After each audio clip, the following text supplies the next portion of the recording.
Tudo bem Olá, com minha você? querida. Estou ótimo, e você? Estou muito feliz de estar aqui com você. Também tenho certeza que essa conversa vai desenrolar em coisas muito importantes para a gente abordar, né?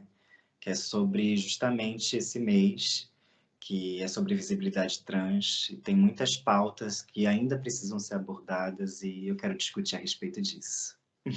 Maravilha! Antes de mais nada, eu gostaria de te agradecer por ter encontrado aí um espaço para estar aqui conosco. Eu sei que você está num período aí de muitos compromissos e gostaria também de parabenizá-la por todas as conquistas. Nós te seguimos. Você é uma inspiração para o nosso coletivo. Então, muito obrigada por essa brechinha aí na Imagina, agenda, viu? imagina, é um prazer. É recíproco. Ah, obrigada. Bom, você já antecipou aí um pouquinho da nossa discussão. Estamos no mês de janeiro. Temos aí uma data muito importante a ser lembrada, que é o 29 de janeiro, Dia da Visibilidade Transsexual e Travesti no Brasil. Uma data de conquistas, uma data de luta pelos direitos humanos, uma data de luta pela vida.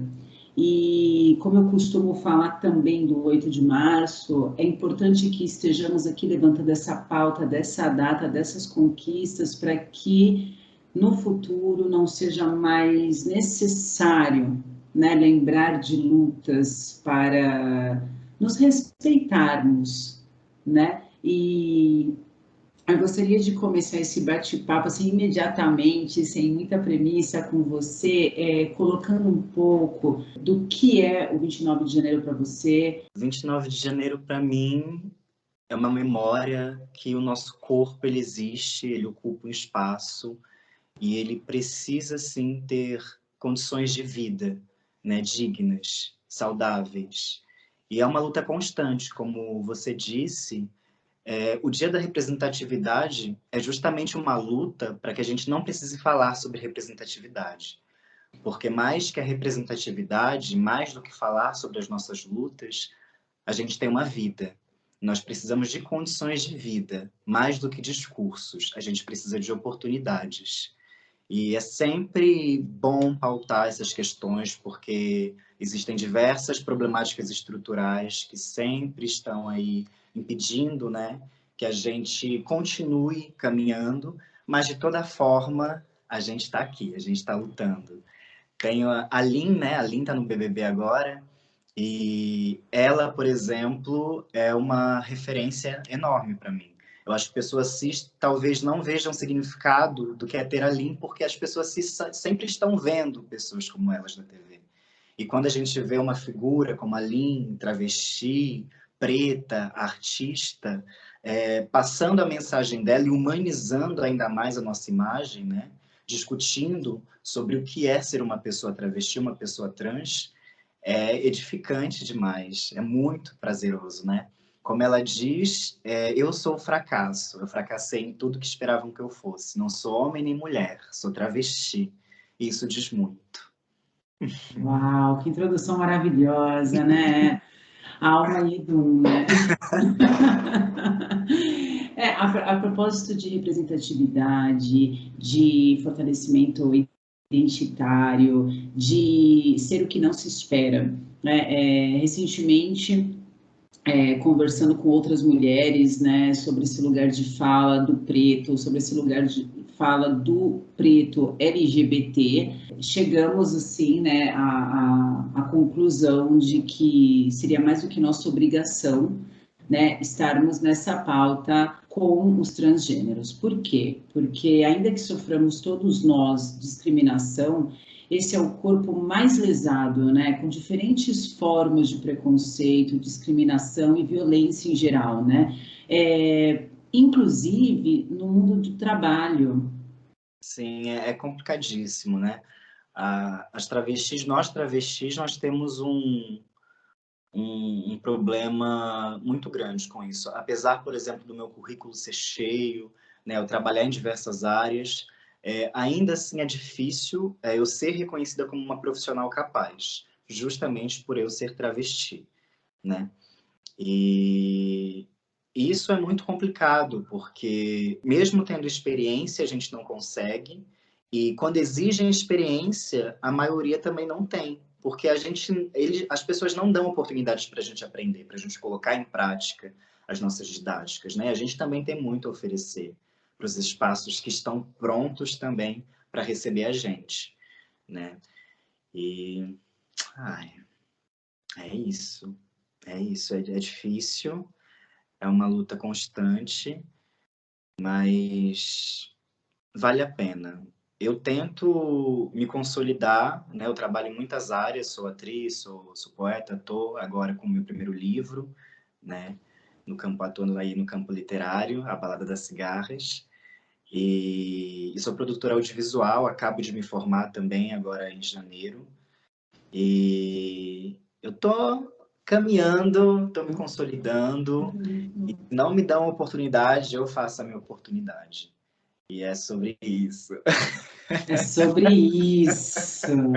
Maravilha. E sobre essa questão de currículo que você falou, né? Grande parte das travestis e das transexuais, sobretudo mulheres transexuais, elas têm uma grandíssima dificuldade de inserção no mundo da educação acadêmica e do mundo de trabalho, por ser imediatamente relacionada à prostituição. Ela tem um corpo objetificado, patológico, né? E hoje a ideia, como nós já falamos anteriormente, é despatologizar, quebrar, né, com esse Descolonizar esses pensamentos. total.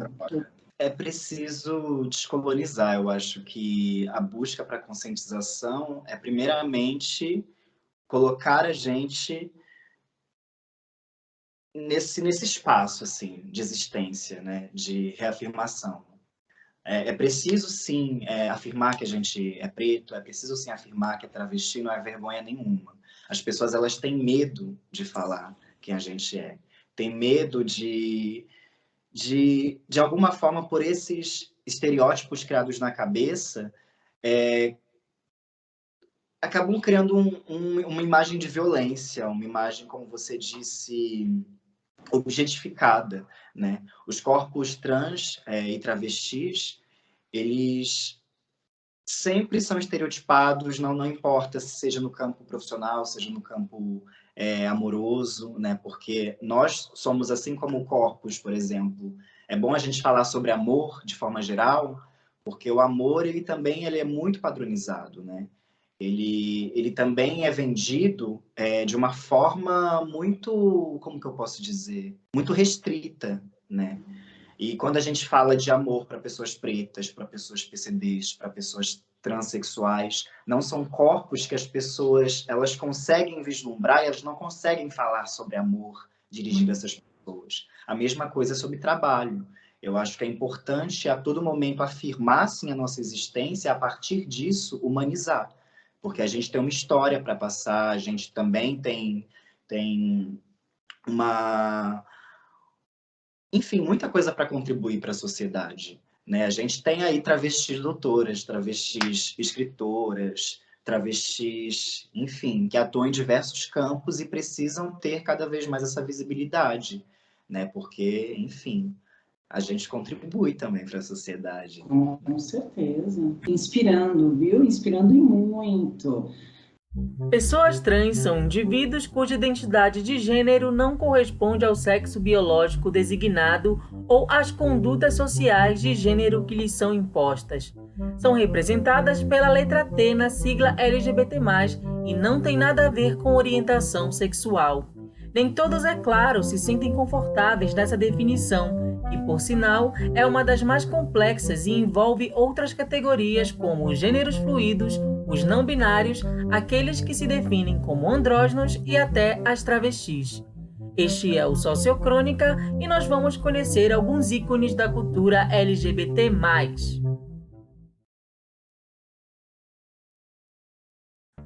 Coccinelle foi a primeira mulher trans a ter seu casamento reconhecido pela justiça francesa e pela Igreja Católica em 1960. Após sua cirurgia de redesignação sexual, se tornou uma personalidade famosa, pois já era atriz e cantora, uma estrela na casa noturna Le Carrousel em Paris. Seu casamento com o jornalista Francis Bonnet firmou o precedente para a legalização de casamento de pessoas trans na França. Além disso, Coccinelle criou a ONG Devenir Femme, com o objetivo de proporcionar apoio emocional e legal aos pacientes de cirurgia de redesignação. Em 1962, numa visita ao Rio de Janeiro, foi preciso chamar o corpo de bombeiros para resgatá-la de uma loja, tamanha a comoção que causou nos curiosos que queriam admirá-la. Christine Jorgensen foi capa do New York Daily News em 1º de dezembro de 1952. A matéria contou a história de sua transição, considerada a primeira bem-sucedida no mundo, o que inspirou uma leva de mulheres trans a procurar o mesmo apoio. Tida como uma pessoa de inteligência ímpar, Christine ajudou a difundir o conhecimento acerca do movimento trans numa época em que se carecia de informação. Em 1954, foi eleita Mulher do Ano, e em 1967, sua autobiografia vendeu quase 450 mil cópias, consagrando-a, além de sua atuação nas artes, como um símbolo e uma voz importante na revolução sexual dos anos 60. Rude Pinho era uma figura famosa na noite carioca dos anos 80. Conhecida e prestigiada cabeleireira das celebridades, foi feita oficial da primeira-dama no governo Médici. Como atriz, atuou em filmes como Navalha na Carne e no Teatro Divinas Divas. Rude é a primeira pessoa trans a lançar um livro no Brasil, Eu Rude, em 1980. Sua produção é bem variada e inclui obras de poesia, contos, crônicas e 2 autobiografias, uma focando na infância passada em Minas Gerais nos anos 40 e 50 até seus anos de transição na década de 90, e a outra biografia já explorando mais sua vivência trans de virada do século. Tem até um livro de contos premiado pela Biblioteca Nacional. Com humor e escárnio, sua obra é uma ótima forma de analisar não só a sociedade, como a própria maneira de uma pessoa trans pensar a respeito de si. Em plena ditadura, no ano de 1977, João Nery foi o primeiro homem trans a se submeter a cirurgias, consideradas lesões graves pela lei. Em 1984, lançaria a autobiografia Erro de Pessoa, João ou Joana, considerada a primeira autobiografia conscientemente trans, sendo o autor plenamente entendido de sua identidade e dos embasamentos científicos acerca do assunto. Ativista, escritor e psicólogo, teve participação ativa em um projeto de lei que daria impulso no Brasil para a discussão sobre legislações de proteção a pessoas trans e direitos de reconhecimento sem necessidade de intervenções médicas e jurídicas. Victor Mukasa foi o primeiro ativista trans a abordar as Nações Unidas a respeito dos direitos trans na África. Nascido na Uganda, processou o próprio governo em 2005 após ter tido sua casa invadida sem mandado de busca, conseguindo apoio do Supremo Tribunal de Uganda. Assim, tornou-se ferrenho defensor dos direitos da população LGBT+ africana, liderando a Declaração de Nairobi Trans em 2007 e o primeiro workshop pan-africano de trans. Sua iniciativa levou à formação de várias organizações de transgêneros na África, bem como ao projeto Orgulhosamente Transgêneros e Africano. Mukasa também é diretor executivo de uma organização de direitos humanos que ele fundou com ativistas LGBT+, em fevereiro de 2014, para apoiar refugiados e ampliar a voz coletiva das lutas pelos direitos humanos na África. James Berry é conhecido por ser o primeiro médico a realizar uma cesariana com sucesso, ou seja, em que mãe e filho sobrevivem, na Cidade do Cabo, na África. Também era famoso por melhorar as condições sanitárias de civis e soldados dos lugares por onde passava, sendo um forte defensor da saúde pública e um cirurgião extremamente habilidoso. Tido como um homem endurecido, impaciente e difícil por amigos próximos, só se soube que se tratava de um homem trans após sua morte em 1865. Apesar de ter pedido que fosse enterrado assim que morresse, uma faxineira, Sophia Bishop, lavou e examinou seu corpo, levando as informações a público ao ser ignorada pelo legista, causando polêmica na época. É claro que hoje podemos entender perfeitamente a vida reclusa e os modos ásperos de James Berry e seu desejo pós-morte. Em uma carta para o irmão, ele escreveu: "Eu não era uma garota, seria um soldado", e sempre se descrevia como um cavalheiro. Embora muitas biografias o declarem como mulher, isso só revela a forma como nossa sociedade tenta apagar ou marginalizar qualquer registro da história LGBTQ+. Ben Power, ativista trans americano, explica que deveríamos questionar essa narrativa porque está apagando pessoas trans. Basicamente, está roubando nossas figuras históricas e suas realizações. É roubo. É uma interpretação errônea daquelas vidas transexuais que foram vividas antes que as opções estivessem disponíveis. A educação é a resposta para resolver a opressão, e a educação é o meio para a igualdade.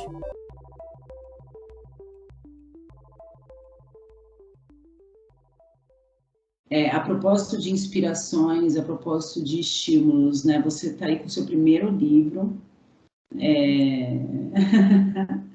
Olha ele aí, mostra aqui pra gente, aproxima aqui pra gente o seu livro. Olha ele ali. Eu peguei esse daqui, ó. A Balada das Cigarras. Maravilha. Conta um pouquinho pra gente dessa conquista, a propósito de estar nos lugares que nos são dados e ocupá-los, né? Porque a gente já entrando e ocupa todo ele, né? Conta um pouco pra Com gente. respeito.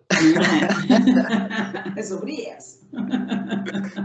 Nossa, caminhada no campo literário, se a gente pega para sentar num barzinho, é conversa, viu? Porque a minha vida, a literatura, ela me salvou.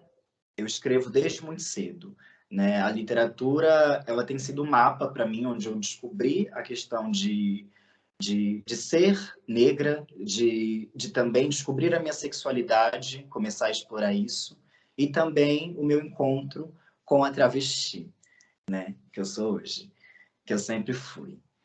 E é muito... Eu não sei por onde começar, porque a minha literatura ela tem sofrido mudanças constantes. E isso foi muito importante para mim, para me descobrir, né? Para me permitir e para explorar. Porque eu acho que além de... A literatura trans é importante porque ela começa a trabalhar essa visão humanizada, né? De não só existir escritoras como nós, mas também personagens. E a partir disso, a gente começa a mostrar, né, que nós temos vida, que nós temos uma história para contar. E é importantíssimo a gente denominar a literatura trans, né? Para trazer para as pessoas essa possibilidade de que a gente também atua e a gente também tem uma história. A Balada das Cigarras, por exemplo, é um conjunto, né, de tudo isso que eu vivi. Né? A questão do interior e a cidade grande, a questão da travestividade, a questão da sexualidade, como é difícil também essa tarefa de amar um homem, né, e se sentir amada, né? Então tá tudo ali misturado, sabe? Esses sentimentos, essas lutas, o meu corpo político, o meu corpo também que ama, né, e que quer ser amado. É isso. Ser politicamente, né, presente no mundo hoje é um grande desafio, né? Porque E é inevitável. todos nós sofremos, todos nós sentimos, todos nós opinamos, mas quando sabemos o porquê estamos sofrendo, né, você acaba lutando o dobro daquilo que você lutaria no caso oposto, né? Então é um constante movimento, né? Quando você sabe onde você está, você tem consciência da sua classe, da sua cor, do seu gênero, das suas escolhas, né? Dos seus amores. Sim. É um constante. E é inevitável, como eu disse, porque não importa qual linguagem que eu trabalhe, eu sempre tenho essa necessidade de estar ali representada, né? Porque o que a gente vê de produções, enfim, é geralmente tudo padronizado, né? Dedicado a pessoas cisgêneras. Então, essa ferramenta, a arte, para mim, é uma forma de buscar, de alguma forma, identificação, ascensão social, trabalhar, né, lutando contra essas estruturas problemáticas que elas estão consolidadas. E novamente eu digo, é inevitável. Quando você é um corpo dissidente, qualquer coisa que você faça vai ter um impacto. Não tem como você falar de qualquer coisa sem ser política, né? Porque a todo momento a gente está sendo bombardeada de informações enfim, a gente tem que encarar de frente e começar a discutir e buscar os nossos direitos. Com certeza. Voltando à linda quebrada que você trouxe anteriormente, eu acho que essa situação, essa vivência dela no reality show está sendo assim um espelho do que corpos travestis, perdão, vivem no seu cotidiano, né? Essa dificuldade de estar num lugar, de ser reconhecida, ainda que esteja escrito literalmente na testa, né? Esse sinal dela, esse símbolo dela de ter escrito na testa, eu acho que é a militância maior que eu já vi, assim. É só você ler, tá escrito aqui, literalmente. E ainda assim, não entendo. Ainda assim, dá uma eu acho que... desculpa que foi por querer, e aí quando é corrigido, aí em vez de entender, compreender, mudar, né, esse estigma, vai lá, comenta com outras pessoas e começa a haver um pacto, né, entre essa generalidade, entre essas pessoas que sempre estão se justificando pela ignorância, pela falta de atenção. Não é isso, é preconceito. Exato. Eu queria retomar isso para recolocar, né? A importância de estarmos nesses lugares bem-sucedidos, embora toda a luta, todo o sofrimento, felizes de estarmos, como você falou, em ascendência profissional, econômica, de classe, amando mais, sendo amada e reconhecida, mas também não esquecendo toda a trajetória, porque aquilo que a gente está vendo agora na TV é a história de um povo desde sempre, né? Outro dia alguém me disse, ai, mas que chato, você acaba sendo sempre a militante chata. Eu falei, pois é, se é difícil para você escutar, imagina para mim viver. Que tem que falar, que tem que ficar explicando, que tem que ensinar. Não é? Imagina. Eu juro que eu não gostaria de falar sobre isso, mas vocês não me dão escolha. Não, absolutamente. E a propósito dessa importância de falarmos, de sermos representados, né? Eu trouxe a linha até para entrar nessa questão. É inevitável falar da importância de termos essa pessoa ali representando uma classe própria com esses símbolos que ela traz, e você também colocou. E você falou também, e achei bem legal, sobre o ser a escritora de um livro e apresentar também personagens, né, personagens trans, personagens travestis, começar a colocar no imaginário, né, essa forma, esse corpo, essa existência, essa vida, que parece que até então só podia ficar no armário, né? Como que você trata a importância do seu livro, da literatura trans, para a formação ou para o fortalecimento da identidade LGBT no Brasil, e não só, para a identidade brasileira? É aquilo que eu disse antes, é escrever sobre ser uma escritora trans, né? Passar a registrar a minha vivência, ou a partir disso criar uma narrativa, mesmo que fictícia, usando, né, a minha identidade, é uma forma de humanizar, né? De continuar as nossas histórias e de abrir a cabeça das pessoas, né, para a nossa existência. Também mostrando que a gente tem algo muito bom a ser consumido, além do que as pessoas acham que a gente tem, que é o nosso corpo, né? A gente também tem mente, a gente tem coração, a gente sente, é latente, e tem muita coisa para discorrer, né? Como eu disse, as pessoas esperam muito, por exemplo, que a gente vai falar só sobre ser trans, ou só sobre ser negro, Sim. né? E não é sobre isso, a gente tem muita coisa para falar.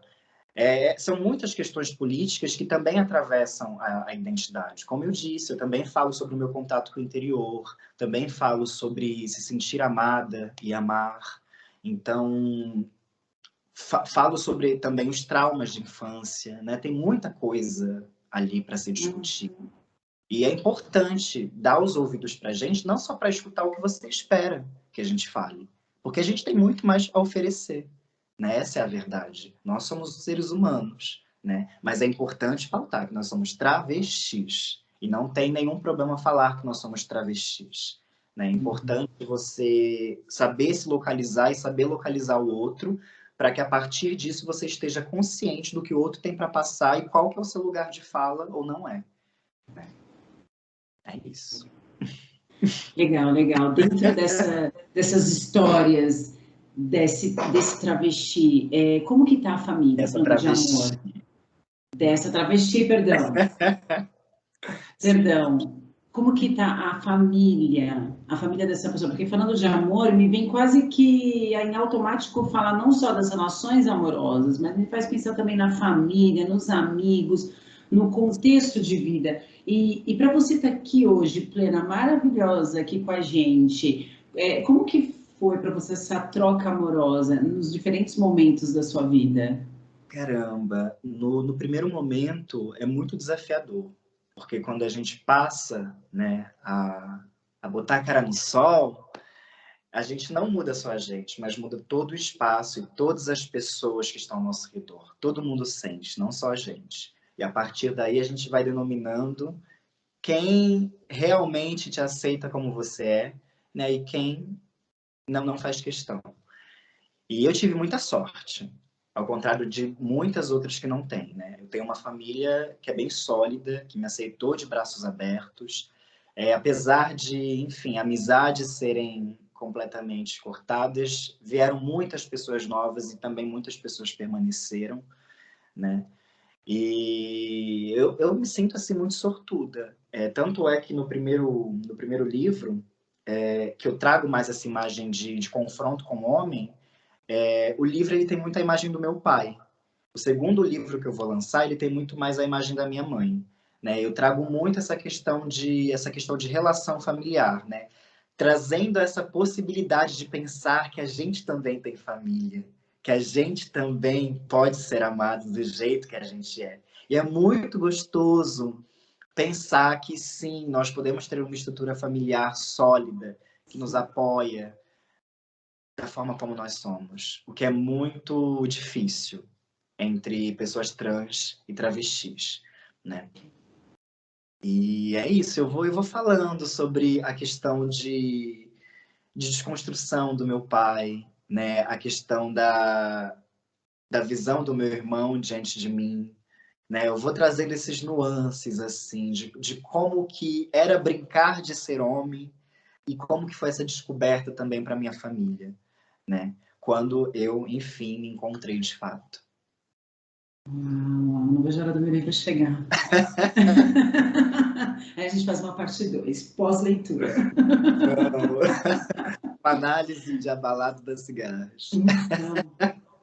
Então, É cheio de camadas, cheio de camadas. E é muito bom, é interessante falar sobre isso, porque a minha profissão também de produtor audiovisual, que eu procurei fazer essa faculdade para me especializar justamente em roteiro e direção, né? Então, o meu livro, por exemplo, como eu disse, tem muitas camadas. Não importa se você abre qualquer página, a história é independente. Mas se você lê, você vai seguir uma narrativa, né? Que é essa questão de nascer e se encontrar e passar por essa construção familiar, depois encontrar o amor romantizado e depois desromantizar ele, descolonizar esse pensamento, até eu novamente me afirmar como um ser que sim pode ser amado de uma forma mais saudável, né? Assim como eu posso me amar também de uma maneira que me supra. Que maravilha. Você colocou uma questão do interior, né? Lembrando que nós estamos no estado de São Paulo, no Brasil, e estamos na região de Ribeirão Preto, região metropolitana de Ribeirão Preto, né? Em Sertãozinho. Como é? Olha, é muito difícil para mim a metrópole, cidade grande. Aqui na minha família nós somos um misto, né? Aqui é o Brasilzão todo concentrado. Que eu sou mato-grossense, minha mãe é mineira, meu pai é alagoano, meu irmão é o único paulista. E é uma mistureba de sensações, enfim. E eu tenho um confronto muito grande porque eu fui criada no interior, né?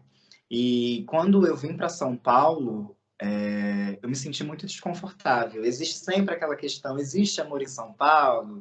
Isso, aquilo, outro. E, de fato, para mim é muito difícil, é uma encruzilhada muito grande, porque as pessoas, elas se acostumam aqui a serem desconfiadas de tudo, né? E você procurar o seu lugar é uma grande aventura, viu? É um longo caminho. Mas eu também pude, eu gosto muito de fazer esse intercâmbio cultural e também escrever, viver isso me possibilitou escrever também essas coisas. Então, eu agradeço. Eu tenho uma relação muito boa com esse lugar. Não tenho nada mal para falar em Ribeirão Preto. Maravilha, Algumas maravilha. coisinhas. Mas, como em todo lugar, né? É isso, é isso. A questão do interior, né? E a metrópole, eu sempre trago essa questão mesmo de choque cultural, né? Sobre relações humanas, sobre se relacionar mesmo. Eu pego mais nessa questão íntima, né? Existe também uma pegada política, mas eu sou muito sentimental, né? Então, eu falo muito sobre como era me encontrar dentro desses lugares, né, em que a gente é recebida de uma forma muito mais calorosa, e aqui onde a gente precisa lutar e caminhar bastante até a gente encontrar esse lugar. É uma caminhada bem solitária, mas a gente acha umas preciosidades por esse caminho. Eu achei. Maravilha, maravilha. E vamos lá para a reta final desse bate-papo, né? Nós combinamos uma coisa mais rápida hoje. E coloca aqui para a gente como que, no seu ponto de vista, a gente pode, no nosso dia a dia, desconstruir todos esses estigmas, né? Eu tenho que me envergonhar de ter errado um pronome, eu posso aceitar isso e recomeçar, como você já estava falando ali, a gente tem que partir a relação do como chamar esse outro, né? O que a gente pode deixar aqui para essas pessoas que ainda não sabem como se colocar, e um convite para se aproximar dessa literatura, dessa cultura, dessas pessoas que estão entre nós, sempre estiveram. Tem uma dica que ela é muito simples, né? Que é bom para fazer análise, e isso eu sempre trago. É importante saber dividir a questão de errar e a questão de utilizar a sua ignorância para se justificar, né? Não tem problema errar, a partir do momento que você usa isso como um apoio. Aí é completamente errado.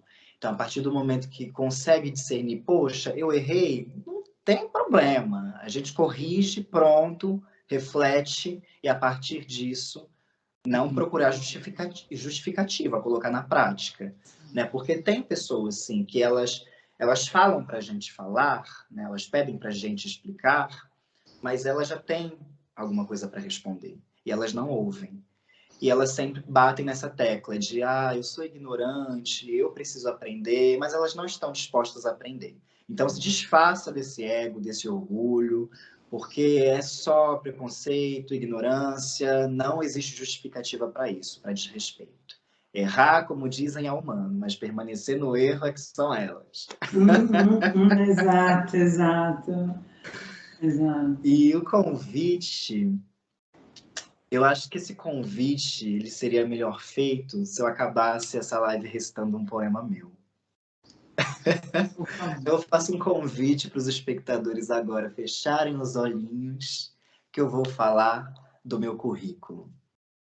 Vamos lá? Currículo.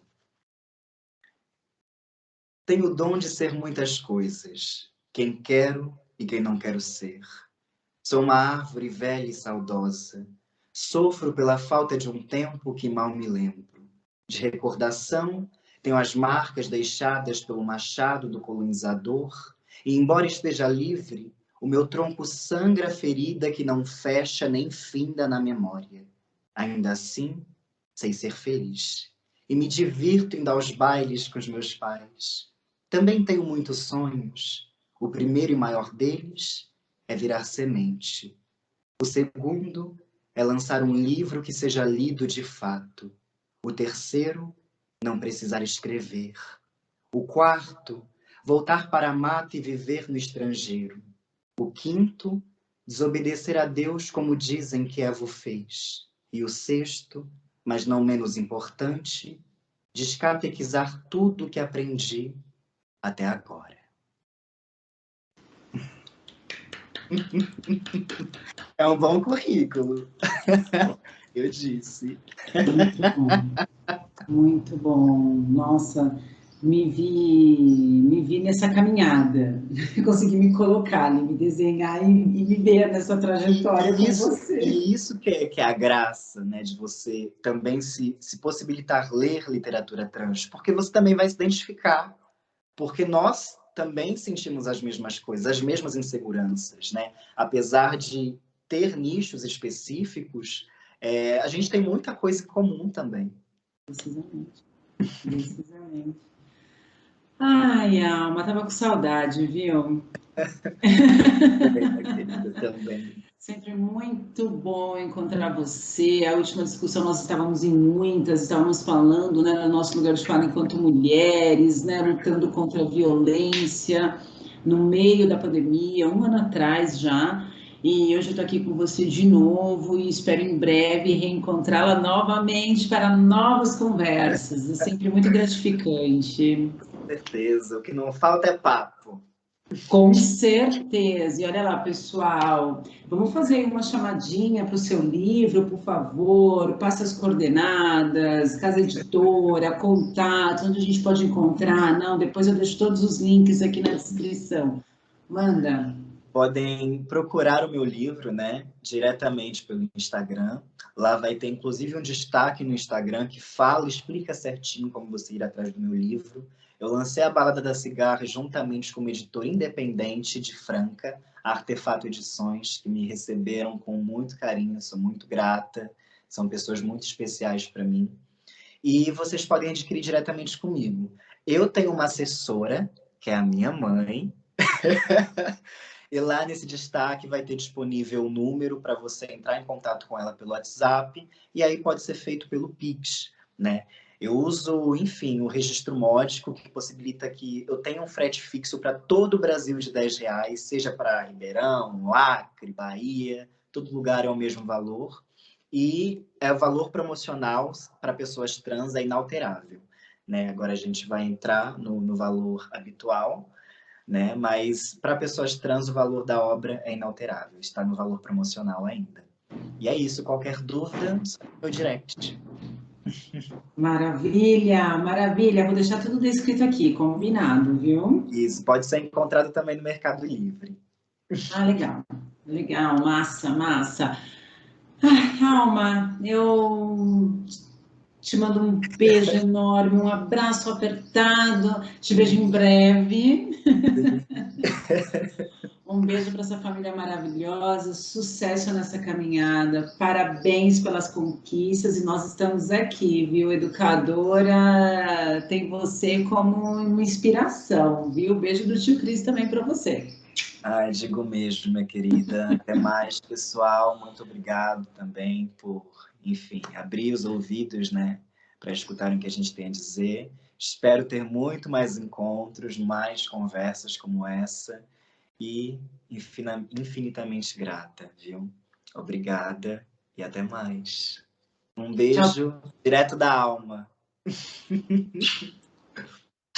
Tchau, pessoal. Muito obrigada por mais uma presença aqui nesse bate-papo tão importante. Deixe o seu like, deixe suas perguntas, nos sigam nas redes sociais, no YouTube, no Insta, no Facebook. E até a próxima. Obrigada.